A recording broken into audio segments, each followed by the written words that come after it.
والأرض فرشناها فنعم الماهدون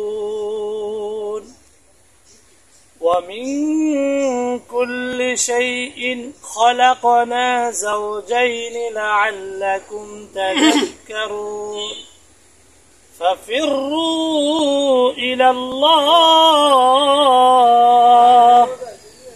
إني لكم منه نذير مبين صدق الله العظيم আলহামদুলিল্লাহ কালামে হাকিম থেকে তেলাওয়াতের পর এই পর্যায়ে আপনাদের সামনে সংক্ষিপ্ত কথা বলবেন আমাদের 6 নম্বর ওয়ার্ডের সম্মানিত সভাপতি জনাব ওসমান গনি খোকনদার। আলহামদুলিল্লাহ রাব্বিল আলামিন আসসালাতু ওয়াসসালামু আলা সাইয়্যিদিল মুরসালিন ওয়া আলা আলিহি ওয়া সাহবিহি আজমাইন। সম্মানিত আমার দিনী ভাইয়েরা, সম্মানিত সমর্থক ভাইয়েরা, জামাত ইসলামী বাংলাদেশ কর্মী ভাইয়েরা, আসসালামু আলাইকুম ওয়া রাহমাতুল্লাহি ওয়া বারাকাতুহু। আপনারা সকলেই অবগত আছেন, গত বছরের 5 আগস্ট পরবর্তী পর্যায়ে আজ পর্যন্ত আমরা যে সুযোগ পেয়েছি, এই ধরনের সুযোগ আমরা আগে নিতান্ত কমই পেয়েছি, কিন্তু এই সুযোগের মধ্যে আমরা আমাদের কাজগুলি সম্প্রসারিত করার যেভাবে কথা ছিল আমরা করতে পারি নাই। এই জন্য আমি যে ওয়ার্ডের সভাপতি, আমি অত্যন্ত লজ্জিত। এখানে কিন্তু এখন শত শত মানুষ থাকার কথা ছিল। শারীরিক দুর্বলতা, অনিয়া, বিভিন্ন সমস্যা, সংকট, বিভিন্ন কারণের কারণেই অনেকটা আমরা পারি নাই, কিন্তু সংগঠনের প্রতি আন্তরিকভাবে শতভাগ চেষ্টা আমরা সকলে করে যাচ্ছি।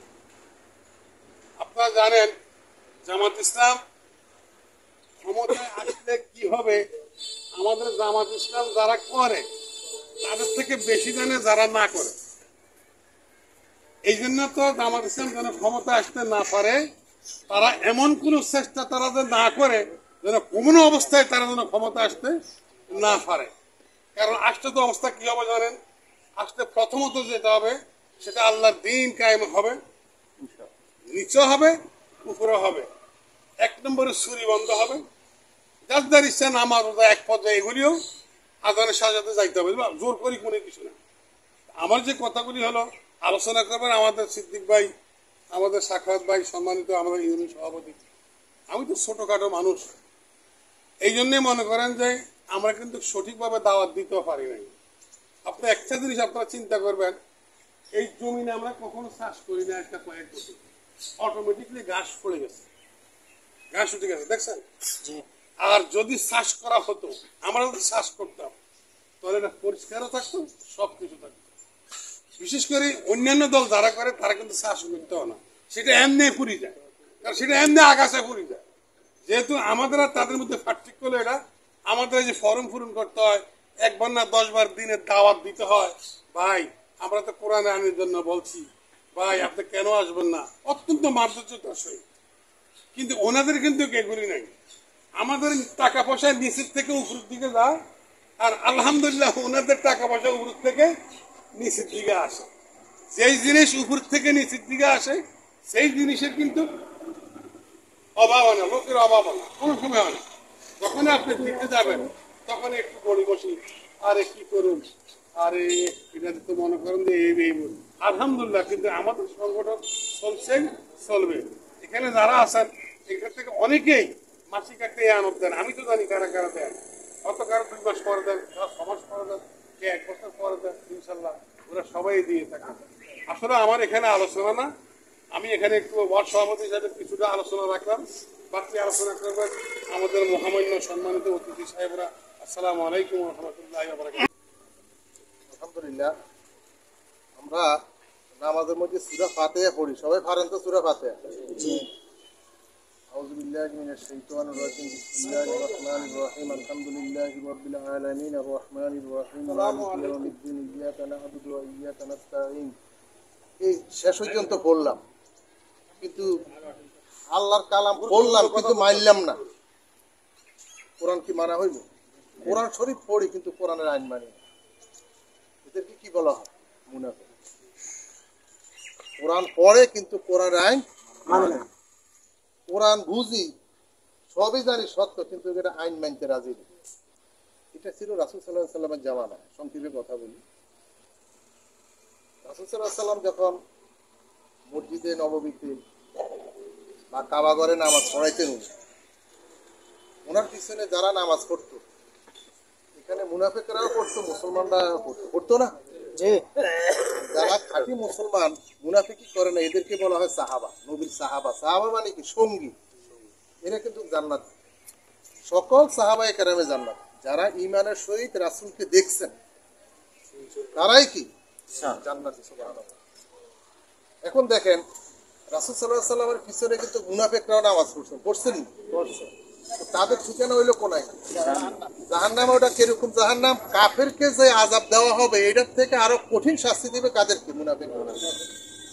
কিন্তু মুনাফিক আর মুসলমানের মধ্যে চেহারার কোনো পার্থক্য আছে? লেবাসেরও কোনো পার্থক্য নেই। কথা, নামাজ, তাসবিহ, তাহলিল, জিকির কোনো পার্থক্য আছে? কোন চেহারা দেখে আপনি বুঝবেন না উনি মুনাফিক, উনি মুমিন। বলা যাইব? রাসূল সাল্লাল্লাহু আলাইহি সাল্লাম ইমাম, ওনার পিছে যারা নামাজ পড়ছে মুনাফিকদের ভিতরে, মুনাফিকদের সর্দার একজন ছিলেন, ওনার নাম কি জানেননি আপনারা? আব্দুল্লাহ ইবনে উবাই। আব্দুল্লাহ ইবনে উবাই মুনাফিকদের সর্দার।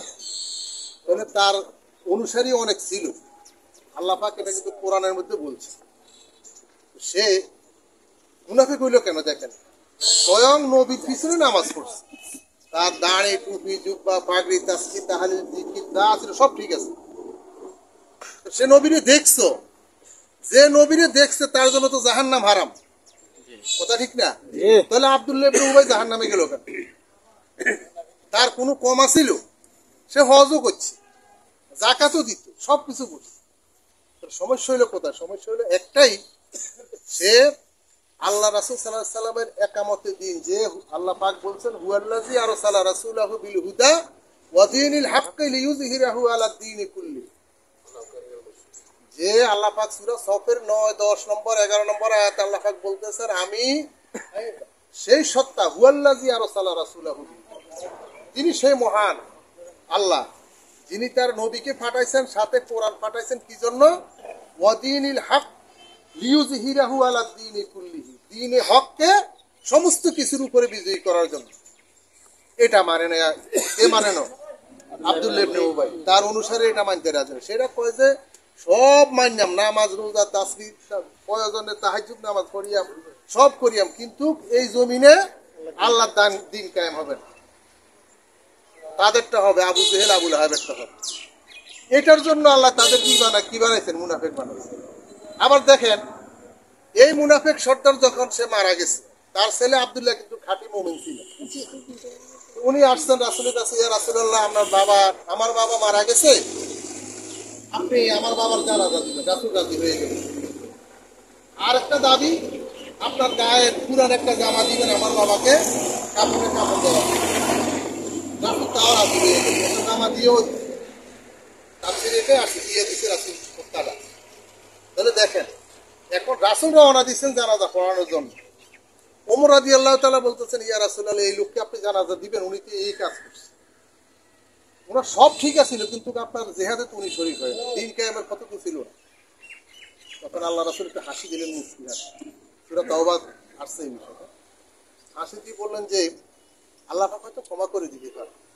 দেখছেন, এতগুলো আমল, তাহলে আল্লাহ একটালাই বুঝি তারা জাহান্নামও দিবে। রাসূলুল্লাহ সাল্লাল্লাহু আলাইহি ওয়াসাল্লামের চিন্তা ছিল। আল্লাহ রাব্বুল আলামিন সাথে সাথে ওহী করে পাঠাইছে, ইয়া রাসূলুল্লাহ, তার জানাজা পড়াইবেন। এখন কি রাসূল সামনে আগাইতে পারে? নিষেধ কার? আল্লাহ। আল্লাহু আকবার। আল্লাহ চিন্তা করছে, রাসূল জান নাই ওই জানা। তাহলে আবু জেহেলের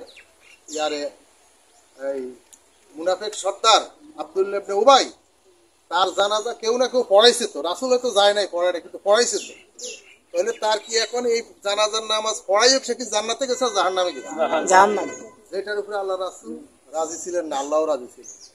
তাহলে আমরা ওই আন্দোলন করতেছি, যে আন্দোলন রাসূল সাল্লাল্লাহু আলাইহি সাল্লামকে আল্লাহ পাক নির্দেশ দিয়েছেন করার জন্য। আমরা এটাকে ইবাদত হিসাবে করি। রাসূল রাজনীতি করছেন ইবাদত হিসাবে। আমরা আমাদের নির্বাচন, আমাদের মিছিল, আমাদের বৈঠক, আমাদের ভোট, যাবতীয় যা কিছু আমরা করি এটা ইবাদত হিসাবে করি। কারণ একজন মুমিন ব্যক্তির তার দুনিয়া বলতে কিছু নেই।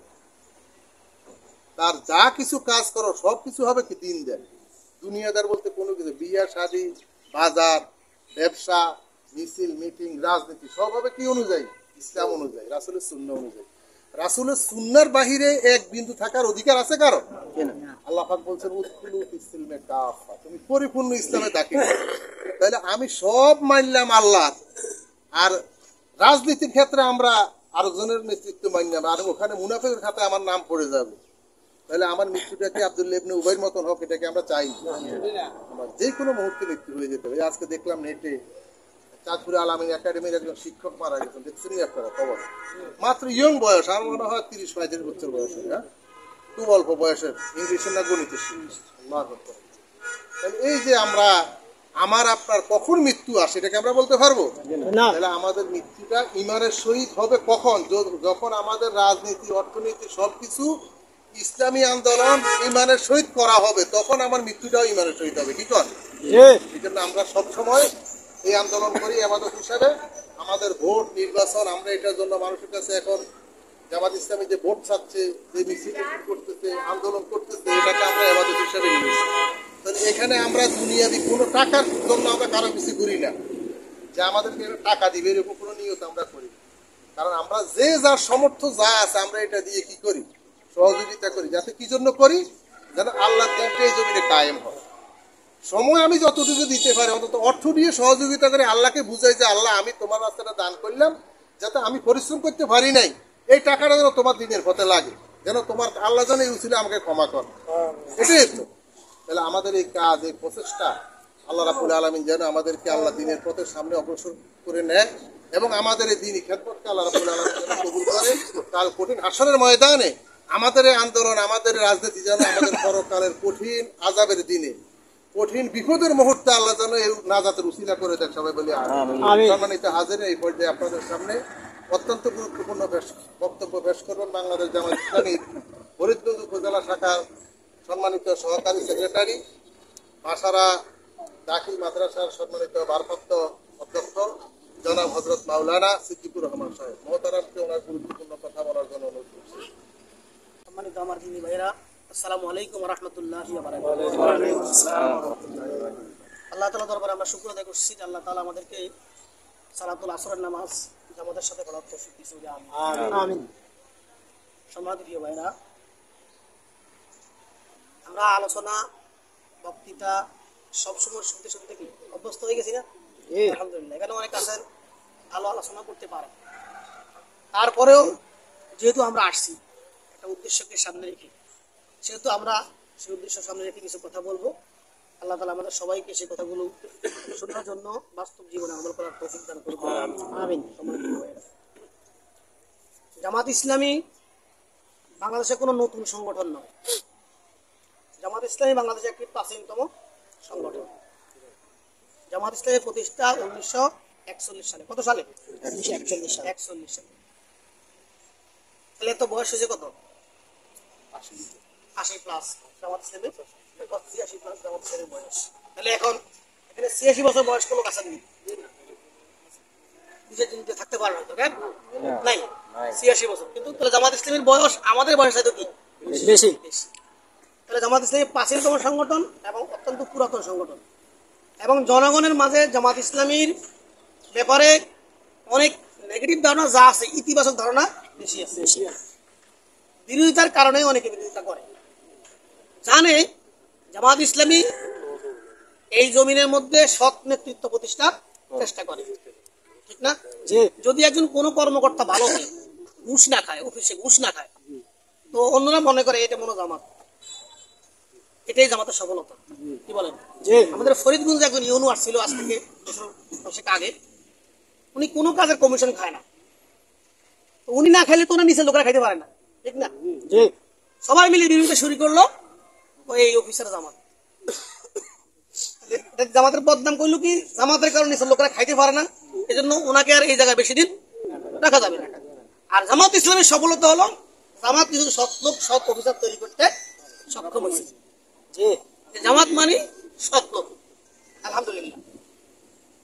জামাত ইসলামী কি চায় এই বিষয়টা আমাদের কাছে ক্লিয়ার হইতে হবে। জামাত ইসলামী শুধু ক্ষমতা চায় না, ক্ষমতার চেয়ার দখল হোক এটা চায় না। যদি এরকম জামাত ইসলামী শুধু ক্ষমতার চেয়ার দখল করতে চাইতো, তো জামাত ইসলামী আরো অনেক আগেই ক্ষমতার চেয়ার দখল করতে পারত। জামাত ইসলামী ক্ষমতায় গেল, কিন্তু জামাত ইসলামী দেশের জনগণ সৎ হলো না, তাহলে জামাত ইসলামী ক্ষমতা কি করবে? এটা কি কিছু করতে পারবে? জামাত ইসলামী ক্ষমতায় কি কিছু করতে পারবে? এই জামাত ইসলামী স্লোগানটা কি? আল্লাহর আইন চাই, সৎ লোকের শাসন চাই। পারেন তো সবাই? আল্লাহর আইন চাই, সৎ লোকের শাসন চাই। শাসন হবে কি দিয়ে? কার আইন দিয়ে? আল্লাহ। বিগত 54 বছরে যারা আমাদেরকে শাসন করেছে, তারা কেউ কি আমাদেরকে আল্লাহর আইন দিয়ে শাসন করছে? আমি এক সালিশে গেছিলাম, আমি তো বেশি যাই না। তারপর একজন নিয়ে গেছে আমাকে থানায়, তো একটা বিয়ে ভাঙবে, তো এখন শরিয়া আইন খুঁজতেছে। কোন সময় বিয়েটা যখন ভাঙবে তখন কয় এটা শরিয়া আইনে ভাঙা হবে, কিন্তু বিয়ে ভাঙবে কখন? বিয়ে হইলে তো বিয়ে ভাঙবে। এখন বিয়েটা তোকে শরিয়া আইনে হইতে হবে, কি বলে? আপনাদের মনোযোগ আছে রে? বিয়েটা তোকে শরিয়া আইনে হইতে হবে, হইলে শরিয়া আইনে ভাঙবে। শরিয়া আইন তো হয় নাই, তাহলে ভাঙবে কি? তো আমি বললাম ভাই যেমনে যেমনে হয়েছে এমনি ভাঙবে। সবাই আসি দিচ্ছে, হ্যাঁ সবাই আসলে ঠিকই তো বলছে, যেমনে যেমনে হয়েছে এমনি এমনি ভেঙে ফেলেন। শরিয়া আইনে হয় নাই, শরিয়া আইনে ভাঙবে কিভাবে? আমরা 54 বছরে এই দেশের সংখ্যাগরিষ্ঠ মুসলমান আমরা দাবি করি, 90% বলি, 85% বলি, ঠিক না? আমরা দেশের আনুপাতিক হিসাব না করলে, আমাদের এলাকায় হিসাব করলে তো দেখি আমরা মুসলমানের সংখ্যাটাই আমরা কি বেশি। তাহলে এই 54 বছরে জামাত ইসলামী এই দেশে ছিল না? জামাত ইসলামের স্লোগানটাও ছিল আল্লাহর আইন চাই, সৎ লোকের শাসন চাই। 96 সনে জামাত ইসলামী 300 আসনে কি করেছে?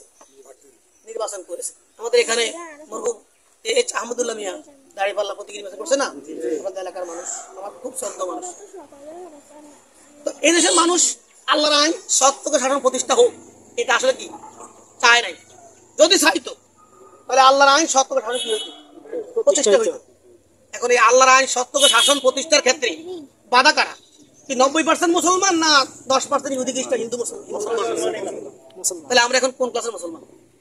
যারা নামাজ পড়ি, রোজা রাখি, হজ করি, যাকাত দেই, কোরআন তেলাওয়াত করি, অথচ যে কোরআন তেলাওয়াত করি সবের উদ্দেশ্যে সেই কোরআনের আইন সমাজে বাস্তবায়ন হোক, সেই কোরআন দিয়ে দেশ, সমাজ, জাতি, রাষ্ট্র পরিচালিত হোক, এটা চায় না। উনি কি মুসলিম থাকেন? উনি কি মুসলিম থাকেন না? আল্লাহ রাব্বুল আলামিন সূরা হজের 100 নম্বর আয়াতে বলছেন, আল্লাযীনা ইম্মাক্কান্নাহুম ফিল আরদ আকামুস সালাত ওয়া আতাউয যাকাত ওয়া আমারু বিল মারুফ নাহি আনিল মুনকার। এখানে 60টা কথা আছে, মনোযোগ দিয়ে শুনুন। আমি আমার কোনো সমাবেশে কারো বিরুদ্ধেই বলি না, কারণ প্রয়োজনীয় কথা বলে তো শেষ করতে পারি না। আরেকজনের বিরুদ্ধে বলবো কোন সময়? আরেকজনের বিরুদ্ধে বললে আমার কি সব হবে? আমাদের সম্পর্ক বাড়বে না কমবে? সম্পর্ক কমবে না, সম্পর্ক হালকা হয়ে যাবে। আমাদের কাছে সম্পর্ক কি করা? মজবুত করা। সুতরাং আমরা বিরোধিতা করবো। আল্লাহ রাব্বুল আলামিন এই 4টা কথা বলছেন সূরা হজের 41 নম্বর আয়াতে। আমার দাবি থাকবে আপনাদের প্রতি, যারা আল্লাহর কোরআন পড়তে পারেন, আজকে বাড়িতে গিয়ে এই সূরা হজের 41 নম্বর আয়াত 17 করা একটু খুলি দেখবেন যে আমি যে কথাটা বলছি এই কথাটা সত্য কিনা। চাইবেন তো ইনশাআল্লাহ? দেখবেন ইনশাআল্লাহ। যারা পড়তে পারেন, পড়তে না পারলেও আপনার পাশে কে পড়ে, পাশে কে জানে, তাকে জিজ্ঞেস করবেন যে এই সূরার মধ্যে, এই কোরআনের 17 পারায় সূরার মধ্যে, সূরা হজের মধ্যে 41 নম্বর আয়াতে উনি বলছেন এই কথাটা আছে কিনা। আপনি একটু দেখবেন, আপনি একটু শুনবেন, আপনি জিজ্ঞেস করবেন। আল্লাহ পাক বলছেন এখানে রাষ্ট্রের দায়িত্ব কাদের হাতে দিতে হবে, যাদের হাতে দেব তাদের দায়িত্বটা কি হবে, তাদের কর্মসূচিটা কি হবে। আমরা বিভিন্ন সময়ে বিভিন্ন দায়িত্ব মানুষের হাতে তুলে দিয়েছি, ওয়ার্ডের মেম্বার বানিয়েছি, ইউনিয়নের চেয়ারম্যান বানিয়েছি, এমপি বানিয়েছি। তার মানে কি আমাদের প্রতিনিধিত্ব করার জন্য তাদের উপরে আমরা কি দিয়েছি? দায়িত্ব দিয়েছি। আমাদের আমির জামাত ডাক্তার শফিকুর রহমান সাহেব, তিনি যখন বিমানবন্দরে এসে নেমেছেন, তুরস্ক এবং আমেরিকা সফর শেষে তিনি এসে নেমেছেন, তখন সাংবাদিককে বললো আপনি তো জামাতের আমির নির্বাচিত হয়ে গেছেন। তো উনি বললো না, আমি নির্বাচিত হই নাই, আমার উপরে আমার ভাইরা দায়িত্ব দিয়েছে। কি দিয়েছে? দায়িত্ব দিয়েছে, এই দলটাকে পরিচালনার জন্য আমাকে দায়িত্ব দিয়েছে। আমরা যারা মেম্বার বানাই, চেয়ারম্যান বানাই, এমপি বানাই, আমরা ওনাদেরকে কি দেই? দায়িত্ব দেই আমাদেরকে পরিচালনা করার জন্য। এখন আমরা যাদেরকে দায়িত্ব বিগত দিনে দিয়েছি, আমরা দায়িত্ব দিয়েছি, এই জন্য আমাকে জবাবদিহি করতে হবে। আমি দায়িত্ব দিয়েছি, আমার ভোটে তিনি দায়িত্ব পেয়েছেন, ঠিক না? না? আমার সমর্থনে তিনি দায়িত্ব পেয়েছেন। এখন আমি যে দায়িত্ব দিলাম, আমি কাকে দায়িত্ব দিলাম? আল্লাহ পাক বলছে এখানে, তোমরা ওই ব্যক্তির হাতে দায়িত্ব দাও যে দায়িত্ব পাওয়ার পরে প্রথম কর্মসূচি হবে তারা আকামুস সালাত, সালাত কায়েম করবে। কি কায়েম করবে? সালাত কায়েম করবে, নামাজ কায়েম করবে। জামাত ইসলামের গঠনতন্ত্রে নামাজ কায়েমের কর্মসূচি আছে কি আছে না? গঠনতন্ত্র পড়ছেন তো আপনারা? অনেকে পড়েন না, অনেকে পড়ছেন। গঠনতন্ত্র পড়বেন। জামাত ইসলামের গঠনতন্ত্রে নামাজ কায়েমের কথা আছে। তাহলে আমরা তাদেরকে দায়িত্ব দেব, তাদের গঠনতন্ত্র যদি নামাজ কায়েমের কর্মসূচি না থাকে, তিনি তো বলেই ফেলছেন আমরা শরিয়া আইনে বিশ্বাসী না, তো সুতরাং নামাজ কায়েমের কর্মসূচি থাকার কথাও না। কিন্তু আপনি যাকে দায়িত্ব দিবেন আল্লাহর বান্দা হয়ে, তার গঠনতন্ত্রের মধ্যে, তার আন্দোলনের ম্যানিফেস্টোর মধ্যে নামাজ কায়েমের কর্মসূচি আছে কি আছে না, এটাকে দেখা লাগবে কিনা। যে আন্দোলন, এই সংগঠনের গঠনতন্ত্র ম্যানিফেস্টোর মধ্যে নামাজ কায়েমের কর্মসূচি আছে, আপনার দায়িত্ব তাকে কি দেওয়া? সমর্থন দেওয়া, তার হাতে দায়িত্ব তুলে দেওয়া। দেখুন বন্ধুগণ, আমরা কোন শিশুর হাতে আগুনের মশাল তুলে দেব? কেন দেব না? এই শিশুটা অবুঝ, সে তার গায়েও লাগাইতে পারে, আরেকজনের ঘরেও লাগাইতে পারে, তার জ্ঞান বোধ নাই, তার হিতাহিত জ্ঞান বোধ নাই। আমি সমাজ এবং রাষ্ট্রের মতো এত গুরুত্বপূর্ণ দায়িত্ব এমন লোকদের হাতে দেব যার নাকি তার দল এবং সংগঠনের মধ্যে নামাজ কায়েমের কোনো কর্মসূচি নাই। এই জন্য দায়িত্ব আমি দিছি, আমাকে জবাব দেওয়া লাগবে না? আপনি বলবেন আমি তো সাধারণ ভোটার, আমার আর দায়িত্ব কি? আমি পয়সা আমি ভোট দিয়ে দিচ্ছি, কোথায় দিলে? আপনি তো শিশুর মতো, শিশুর হাতে আগুন যেমন দিয়ে দিলেন, শিশু কি কার ঘরে লাগাইলো না কার বাড়িতে লাগাইলো নাকি তার গায়ে লাগাই দিল, এটা শিশুর কোন দোষ না। দোষটা হইল কার? আপনার যিনি দিয়েছেন। তদ্রূপ ভাবে আপনি কাকে দায়িত্ব দিলেন? আপনি দেখতেছেন তার ব্যক্তি এবং তার সংগঠনের ম্যানিফেস্টোর মধ্যে এই কথাগুলো নাই, আল্লাহর দিনের এই কথাগুলো নাই। দ্বিতীয় নম্বর কথা সেখানে আছে ওয়াকামুস সালাত ওয়া আতাউ যাকাত। নামাজ যেমন ফরজ, যাকাত ব্যবস্থা প্রতিষ্ঠা করাও তেমন ফরজ। আজকে আমাদের সমাজে যাকাত প্রতিষ্ঠা দেয়, যাকাত আদায় হয়, আদায় ব্যক্তিরা স্ব উদ্যোগে করে। কি স্ব উদ্যোগে কিছু লোকেরা যাকাত আদায় করে, কিন্তু যাকাত না দিলে আপনারা কেউ মারবে না। আমরা যারা চাকরি করি, আমরা সরকারকে ইনকাম ট্যাক্স দেওয়া লাগে। 31 নভেম্বরের মধ্যে ট্যাক্স জমা দিতে হবে, হ্যাঁ, জেলা অফিসে। এর মধ্যে না দেওয়া হয় তাহলে বেতন ড্র করতে গেলে সমস্যার মধ্যে পড়বে। তাহলে এটা সরকারি নির্দেশনা। যাকাত আদায়ের জন্য সরকারি নির্দেশনা থাকে, যাকাত বিভাগ সরকারি কর্মচারী থাকে, আপনার টাকা কত আছে আপনি হিসাব করা লাগবে না, সরকারি হিসাব করে ফেলবে, হিসাব করে আপনার কাছে যাকাত আদায় করবে। আর এই যাকাত কোথায় আদায় হবে? রাসূল পাক সাল্লাল্লাহু আলাইহি ওয়াসাল্লাম হাদিসে ইরশাদ করেন, তুখাযু মিন আগনিয়াহিম ফাতুরাদ্দু আলা ফুকারাহিম। ধনীদের মাঝ থেকে গ্রহণ করা হবে, গরীব অসহায় নিঃস্ব মানুষের মাঝে কি করা হবে? বন্টন করা হবে। অর্থনৈতিক একটা সাম্য তৈরি হয়ে যাবে। তৃতীয় নম্বর হলো ওয়ামারু বিল মারুফ, সৎ কাজের আদেশ, ও নাহি আনিল মুনকার, অসৎ কাজের নিষেধ। আমরা যারা ওয়াজ করি, আমরা যারা খতিব ময়দানে কথা বলি, আমরা কি আপনাদেরকে কোনো কাজের আদেশ করিনি? আমরা আপনাদেরকে উপদেশ, এটাকে কোরআন শরীফ বলেছে মাউইজাতিল হাসানা, মাউইজাতিল হাসানা, উত্তম কাজের উপদেশ দেই। এখনকার মানুষ উপদেশ গ্রহণ করে না, ডান্ডাকে ভয় পায়। কিসেকে ভয় পায়? ডান্ডাকে ভয় পায়। আমি মাঝে মাঝে বলি, বিগত বিএনপি জামাত সরকার যখন ক্ষমতা ছিল এক সময় 2001 থেকে 2006 অপারেশন ক্লিন হার্ট হয়েছিল, ঠিক না? এই সমস্ত বাজারের দোকানদাররা দোকান কুড়ানোর আগে দোকানের সামনে কুড়াইতো, তার রাস্তা দিয়ে সেনাবাহিনী আসবে, সেনাবাহিনী গাড়ি যাবে, যেই দোকানদারের দোকানের সামনে ময়লা পাওয়া যাবে তাকে কি শাস্তি আদায় নিয়ে আসবে। এই জন্য দোকান রাস্তাঘাট একদম কি নিট অ্যান্ড ক্লিন পরিষ্কার ছিল। এটা কি মনে আনন্দ করছে না মারির ভয় করছে? শাস্তির ভয় করছে, মারির ভয় করছে। আমাদের হাতে কোনো শাস্তি নাই, ইমাম খতিবদের হাতে কি নাই? শাস্তি নাই। ওনারা মিম্বরে মেহরাবে বসে শুধু মানুষকে মাউইজাতিল হাসানা, উত্তম কথা বলে, সুন্দর কথা বলে। এই কথাগুলো দেখা যায় মনে কিছু নিবেন না। হুজুর আজকে ওয়াজ করছে ভাই ধূমপান করবেন না, মুসল্লি মসজিদ দেখা যায়, মুসল্লি মসজিদে আছে, মুসল্লির ফ্যাক্টরির ভিতরে ধূমপানের প্যাকেট আছে, মাইন্ড করেন না, প্যাকেট আছে। মুসল্লি মসজিদ থেকে বের হয়ে জায়গা মতন গিয়ে উনি তার সাথে শুরু করছে। হুজুরের কথা কি কাজে আসছে? কাজে আসে। এটার হুজুর এর প্রয়োগের কোনো আইনের প্রয়োগের কোনো ক্ষমতাও নাই। হুজুরের আসে শুধু মাউইজাতিল হাসানা, উপদেশ দেওয়া। উপদেশ কেউ গ্রহণ করতেও পারে, নাও করতে পারে। যখনই হুজুরের কাছে সে আইন প্রয়োগের ক্ষমতা থাকবে, তখন আর কেউ এই আইন লঙ্ঘন করতে পারবে না। মুরুনা বিল মারুফ, সৎ কাজের আদেশ। আদেশ আর উপদেশ এর মধ্যে কি আছে? ব্যাপক পার্থক্য আছে। আসলে পার্থক্য, উপদেশ পালন করতেও পারে, নাও করতে পারে, কিন্তু আদেশ পালন করতেই হবে, এটা বাধ্যতামূলক। এটার বিপরীতে কি আছে? শাস্তি আছে। যেমন ধরুন, যে ব্যক্তি নামাজ না পড়বে, তাকে দুনিয়ার শাস্তি যদি সরাসরি নাও দেওয়া হয়, পরকালে শাস্তি পাবে কি পাবে না? আল্লাহ হাতে শাস্তি আছে না? এজন্য মুমিন ইমানদার যারা, তারা জাহান্নামের ভয়ে তাহাজ্জুদে গিয়ে কাঁদে। কাঁদে না? যারা সবসময় ইবাদত বন্দি করে, তারা বেশি আল্লাহকে ভয় করে। এই জন্য হাদিসে আসছে, ইন্নামা ইয়াখশাল্লাহা মিন ইবাদিহিল উলামা, আল্লাহর বান্দাগণের মধ্যে দ্বীনি জ্ঞানে অভিজ্ঞ আলেম সম্প্রদায় আল্লাহকে বেশি ভয় করে। আর যে আল্লাহকে যত বেশি ভয় করে, সে তত আল্লাহর জন্য সে তত বেশি কাঁদে। আল্লাহ আযাব থেকে মুক্তি পাওয়া যায় তত বেশি কাঁদে। কিন্তু যার ভিতরে আল্লাহর ভয় নাই, তার ভিতরে কি নাই? কোনো অনুশোচনা নাই, তার কোনো ক্রন্দন নাই। তাহলে এই যে তা'মুরুনা বিল মারুফ, সৎ কাজের আদেশ, এই আদেশ দেওয়া মূলত রাষ্ট্রের দায়িত্ব। আমরা আদেশ দেই না, আমরা দেই উপদেশ। আমরা কি দেই? উপদেশ। আর রাষ্ট্র দেয় কি? আদেশ। আমার এখানে অনেকগুলো সরকারি আদেশ আছে, পরীক্ষা রেজিস্ট্রেশন, ফর্ম ফিল আপ, এই তারিখ থেকে এই তারিখের মধ্যে করতেই হবে। না করলে ফরদিন করলে তারিখের মধ্যে না করলে 50 টাকা জরিমানা আছে। অর্থাৎ লেট ফিজি করতে হবে, ঠিক না? লেট ফিজি করতে হবে। তাহলে এই আদেশটা অমান্য করলে, অমান্যের বিপরীতে আমার কাছে কি আছে? শাস্তি আছে।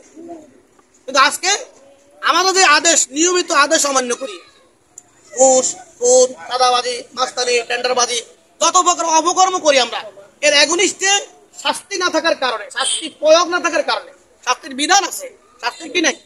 প্রয়োগ নাই। প্রয়োগ না থাকার কারণে যে ব্যক্তি অপরাধী, সে দিন দিন অপরাধ তার মাত্রা বেড়েই যাচ্ছে। এখন এই মানব জাতিকে নিয়ন্ত্রণ করার জন্য মানব রচিত আইন দিয়া নিয়ন্ত্রণ করা কি হবে না? সম্ভব নয়। মানব জাতিকে নিয়ন্ত্রণ করতে হলে মানব জাতির যিনি স্রষ্টা, তার বিধান দিয়ে মানব জাতি কি করা যাবে? নিয়ন্ত্রণ করা। এই যে একটা মোবাইল, একটা ক্যাটালগ আছে, আমি আমার মতো করে চালাতে পারবো, তার মতো করে চালাতে হবে। এই মোবাইলে ক্যাটালগ চালাতে পারবো, আমি আমার মতো করে চালাইতে গেলে এই মোবাইল চলবে না, বন্ধ হয়ে যাবে।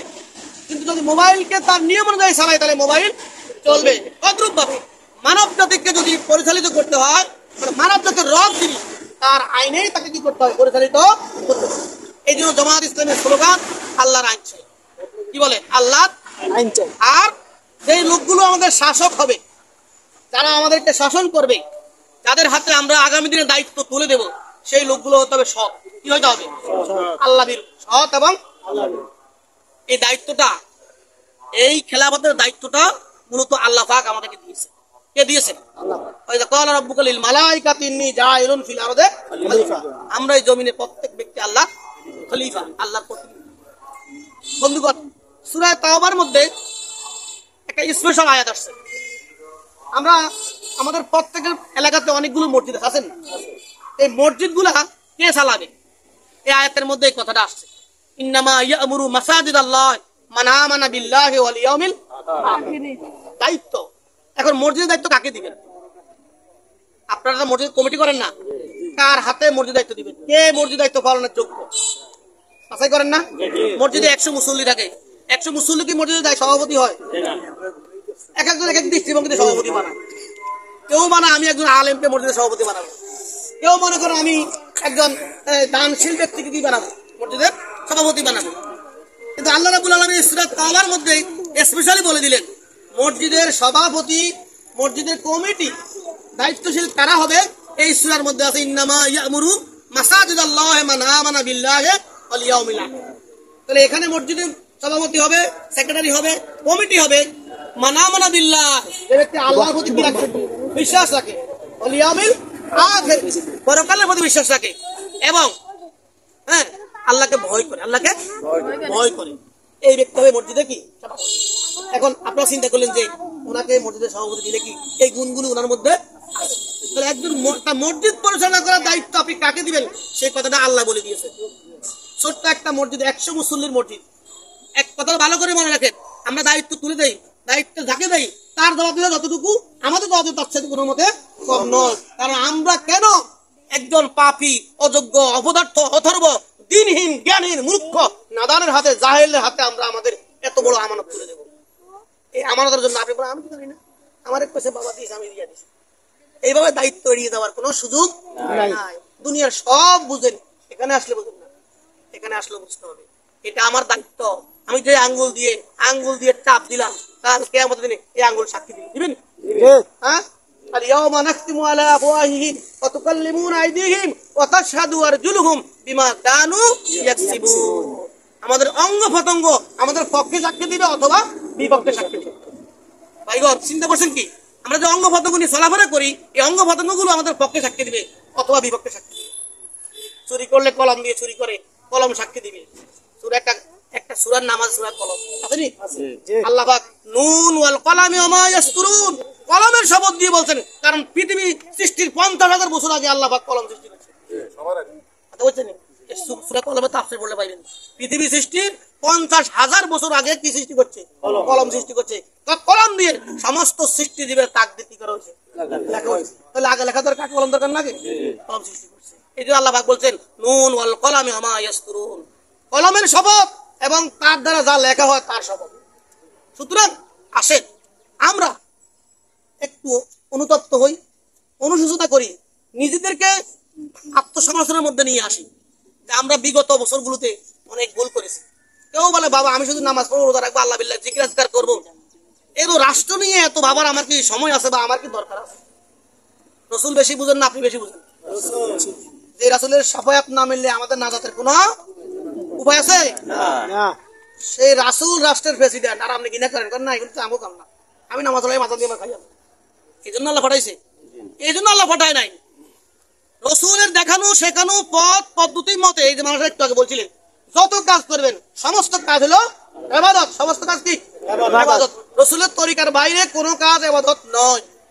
তাহলে আমাদের রাজনীতি, অর্থনীতি, সমাজনীতি, পরিবার নীতি, যত নীতি আছে সমস্ত নীতি অবলম্বন করতে হবে কার নিয়ম মতো? রাসূল পাক সাল্লাল্লাহু আলাইহি সাল্লামের তরিকা মোতাবেক হইতে হবে এবং আল্লাহ তাআলার নির্দিষ্ট পথে হইতে হবে। জামাত ইসলামী যদি ক্ষমতা না আসে, আমরা দিলাম সবাই, এখানে যারা আছে সবাই দায়িত্ব দিলাম, মাওলানা বিল্লাল হোসেন মিয়াজিকে আমরা সবাই দাঁড়িপাল্লা প্রতীক কি দিলাম, ভোট দিলাম, তিনি এমপি হলেন না, আল্লাহকে আমাদেরকে জিজ্ঞাসা করবে? আমাদের দায়িত্ব যতটুকু ছিল আমরা কি করেছি? চেষ্টা করেছি। আমি দিয়েছি 10 জন ভাইকে বলেছি দেওয়ার জন্য, তারা দিয়েছে, তিনি হন নাই। সুতরাং আমাদের দায়িত্বের ব্যাপারে আমাদেরকে আজ দেখতে হবে না, আমরা দিয়েছি। কিন্তু যদি আপনি দেওয়ার ক্ষেত্রে বিবেচনা না করেন যে এই বিল্লাল হোসেন মিয়াজি সাহেবকে নির্বাচনে যদি আমি ভোট দেই, এই ভোট কি ইসলামের পক্ষে যাবে না বিপক্ষে যাবে, এটা আপনাকে চিন্তা করতে হবে। আমি যে আমার রায়টা পেশ করতেছি, আমার রায় কি ইসলামের পক্ষে না বিপক্ষে? যদি আমি ইসলামের পক্ষে রায় দেই, ইসলামের পক্ষ শক্তিকে আমি আমাদের সংসদে আনার চেষ্টা করি, তাহলে এই সংসদে কোরআন আইন প্রতিষ্ঠা হওয়ার সম্ভাবনা আছে কি আছে না? তাহলে আমার জীবনের স্বপ্ন তো এটাই যে আল্লাহর কোরআন দিয়ে আল্লাহ দুনিয়া চলুক, কোরআন দিয়ে বাংলাদেশ সংসদ চলুক, কোরআন দিয়ে বাংলাদেশ চলুক, এটা আমরা দেখে যেতে চাই। এখন আমরা দেখে যেতে চাই, আল্লাহ তাআলার ইলমে যদি মঞ্জুর হয় তাহলে হবে, কিন্তু আমাদের দায়িত্বটুকু আমাদের কি করতে হবে? পালন করতে হবে। এই জন্য আগামী ত্রয়োদশ সংসদ নির্বাচন আমাদের সামনে সমাগত। আমরা প্রত্যেকে বিল্লাল হোসেন মিয়াজি সাহেব এলাকা আসছে, এখন মুর্শিদাবাদ আসছে, আসলে অনেক বড় উপজেলা। আমরা প্রোগ্রাম করি না, একদিন ডেলি 2-3টা করে প্রোগ্রাম করি, একজন 2-3টা করে প্রোগ্রাম করি। তারপরও কি অনেক বড় উপজেলা, তো 16টা ইউনিয়ন, 144টা ওয়ার্ড, পৌরসভা মিলে। তো বিল্লাল হোসেন মিয়াজি আসতে পারলে আসবেন, না আসলে আপনারা প্রত্যেকে একজন বিল্লাল হোসেন মিয়াজি ভূমিকা পালন করবেন, পারবেন তো ইনশাআল্লাহ? আপনার পরিবারে 5 জন সদস্য আছে, অন্তত এই 5 জনের দায়িত্ব আপনি নেন না। আপনার পরিবারে 10 জন লোক আছে, এই 10 জনের দায়িত্ব আপনি নেন। এইভাবে করে যদি আমরা একটা ওয়ার্ড যদি আমরা 50 জন থাকি, 50 জনের মানুষ 10 জন করে থাকে, আমরা 500 লোকের দায়িত্ব নিতে পারবো তো ইনশাআল্লাহ? আমাদের উদ্দেশ্য একটাই, আমাদের ভাই একটু আগে বলে গেছে যে আমাদের উপর থেকে আসে না, নিচ থেকে উপরে যায়। এই জন্য ভাগাভাগি নিয়ে কোনো কি নাই, ঝগড়া নাই।